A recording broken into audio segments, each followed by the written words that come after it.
ကုန်းမှာရက်ပြီးတော့ပြန်ထွက်နိုင်အောင်ဖက်ကလက်တင်ချင်းဖြစ်တယ်အားလုံးကိုပွေးပြီးတော့တစ်ချက်ပြလာအားလုံးကြည့်မယ်နော်မမြင်ရတဲ့လူရှိတာအကုန်လုံးမြင်ရတာကြည့်ဒီလောက်ပြင်းတဲ့ကုန်းဟိုတောင်တက်လာဒီတောင်တက်လာငါ့ကိုကြောက်မပေါ်နဲ့နော်ဒါတင်တန်းကြောင့်တင်းနေတာကြည့်မယ်နော်ဒီလိုတောင်မတက်ရတာငါရိုးသွားလို့ဒီမှာဆရာလောက်တာသိဖို့သိချင်အကောက်နဲ့ဝင်မွေနော်အဲ့ဒီဆရာကြီးတွေကသိတယ်ပြောတာ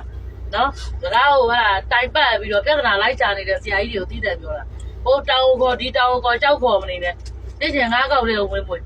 နော်တဏှာညာလုံးမောင်းလို့ရပါလို့ဒီမှာလာပြီးတော့ဆရာလာလုပ်နေတာမြင်ကနေလည်းမတတ်နိုင်အောင်ထပ်က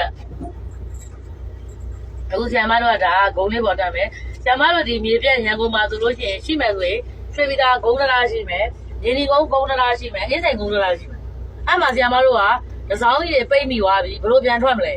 နော်အဓိကဆရာမအခြေခံတင်ထားတယ်ကလပ်အဓိကကဘာလဲကလပ်အဲ့နေရာမှာကလပ်ကစကားပြောတယ်နော်အဲ့ဒီကလပ်က